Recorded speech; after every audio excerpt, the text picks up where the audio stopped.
Well, Lloyd Dussault Sr. checking in on my latest project.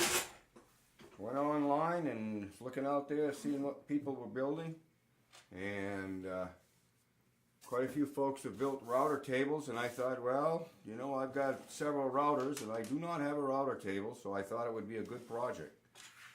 And there are several ways that I've seen folks utilize to get their router to go up and down, and mine is a Black & Decker, and it just seemed like it didn't want to work out with the other plans that they had, so I had to come up with something different. And this is what I used to raise mine. It's a pivot mechanism. This sits under the router itself. This goes to the threaded rod, which is not installed right now, so it's the only way I could figure that I could explain how this actually operates. As it comes up, it follows the router, comes back down just by the weight. And that's the way that part works. So what I will be doing is, I'm going to take a break here, shut it off. I will install a raising mechanism and get another couple shots of how this is supposed to operate. Okay, I have the mechanism installed now, so we'll see if we can't show you how it works. Got a nut down on the top, as you can see. That's how it goes. It just raises it up. I'm hoping that that's showing up on the camera. Nice smooth action to it. The 3 pins that support this, that actuate it here on the bottom mechanism, were cut out of a 9/16 grounding rod, electrical grounding rod, copper coated steel rod. I made a guide for it, several guides. This one here is a locking mechanism, so you can move it. If you get close, you get out. If you got a wide piece, you can set it back down here a little ways, drop it into the hole. Got a lock underneath so you can bring it up. Get yourself anywhere in between that you need to run it. That comes off. Also have a straight fence that goes on. There's a tightening knob on the other end. Like everything else in this world, you want to make sure it's good and square. And then the little knob on the side will tighten it right down and actually locks it quite well.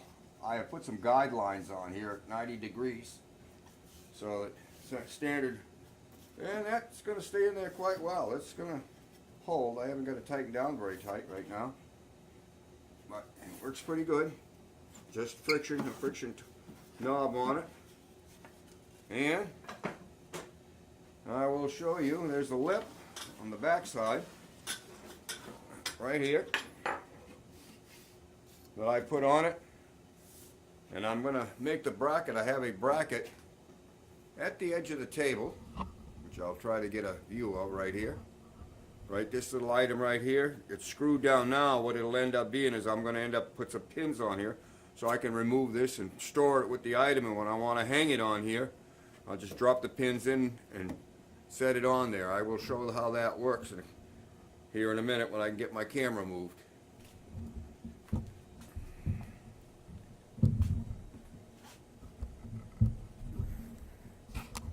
We'll try to keep on to it here a little bit.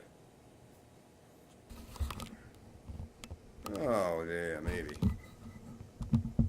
If it wants to cooperate, which it doesn't at the moment. Alright. We'll see how this works. Well, we're making noise here. With that lip on the back side, you were able to take it, turn it around, and when I get it in the notch where it belongs, which I didn't do yet, there we go. Sets right down on the table on the end, good and solid. You can work with it. Easy to use.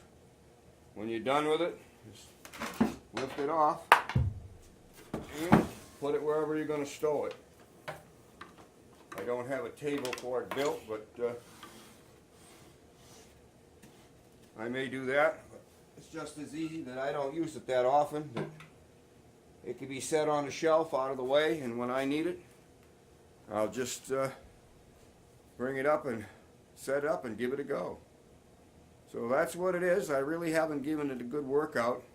I will set it up and run it and probably shoot some video of that in a little while, but at the moment that's what it is. The build is done for all practical purposes, and then we'll be doing an operational check there shortly. So Lloyd Dussault Sr. checking out.